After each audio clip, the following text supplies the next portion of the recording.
इन दिनों corona virus के बाद जिस वायरस की सबसे ज्यादा चर्चा है वो है मंकी पॉक्स वायरस।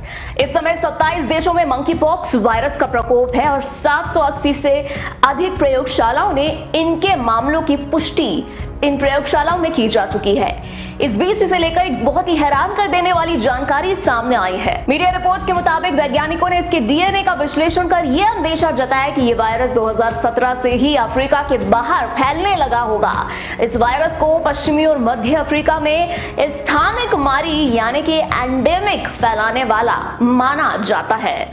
पिछले कुछ महीनों में पहली बार इसका प्रकोप अफ्रीका के बाहर फैलता देखा जा रहा है। बेहिसाब तरीके से फैल सकता है ये वायरस। ब्रिटेन के एडिनबर्ग विश्वविद्यालय में एन ओटूल और उनकी टीम ने एक रिपोर्ट में लिखा है कि हम जिस पैटर्न को देख रहे हैं उससे ये लगता है कि ये वायरस कम से कम 2017 के बाद से मानव में पहुंच रहा है। WHO के महानिदेशक टेड्रोस एडनॉम घेब्रेयेसस ने एक बयान में कहा था कि एक ही समय में कई देशों में मंकी पॉक्स की अचानक मौजूदगी से यह पता चलता है कि कुछ ही समय में यह बेहिसाब तरीके से फैल सकता है। विश्व स्वास्थ्य संगठन ने यह भी माना कि मंकी पॉक्स वायरस बेहिसाब फैल सकता है।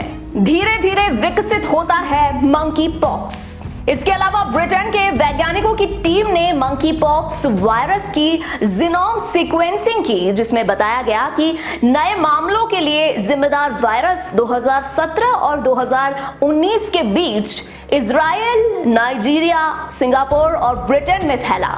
पहले के इन मामलों की तुलना में नए वेरिएंट में 47 डीएनए अक्षर परिवर्तन है और ये एक अप्रत्याशित रूप से बड़ी संख्या है, जिसे देखते हुए ये माना जा रहा है कि मंकी पॉक्स धीरे धीरे ही विकसित होता है और इसमें प्रतिवर्ष लगभग एक म्यूटेशन होता है।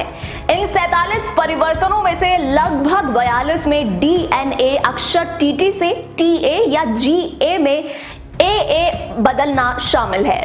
रिपोर्ट में यह भी कहा गया है कि APOBC3 नामक मानव एंजाइम का एक समूह है जो अपने डीएनए में म्यूटेशन को प्रेरित करके वायरस से बचाव में मदद भी करता है। तेजी से होता है म्यूटेशन जो कि हानिकारक है। US centre for disease control and prevention ने कहा कि अमेरिका में अनुक्रमित 10 मंकी पॉक्स वायरसेस में से 3 में कुछ अंतर देखा गया है, जबकि कुछ वायरस जो हैं वो अभी भी 2017 से ही संबंधित हैं।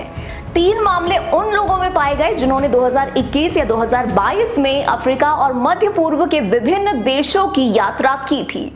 ये वायरस कुछ जानवरों से लोगों के शरीर में पहुंचता है। ये कहा जा सकता है कि ये 2017 से ही अफ्रीका में काफी व्यापक रूप से फैल रहा है।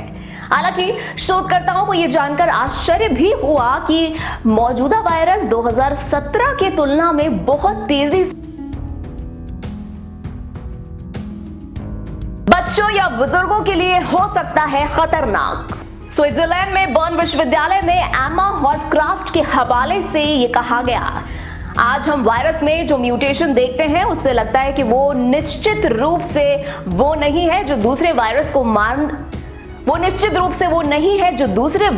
को मारते हैं। ये कुछ अलग किस्म के हैं। हॉटक्राफ्ट ने यह भी कहा कि अब तक मंकी पॉक्स के मामले हल्के हो रहे हैं। अगर मंकी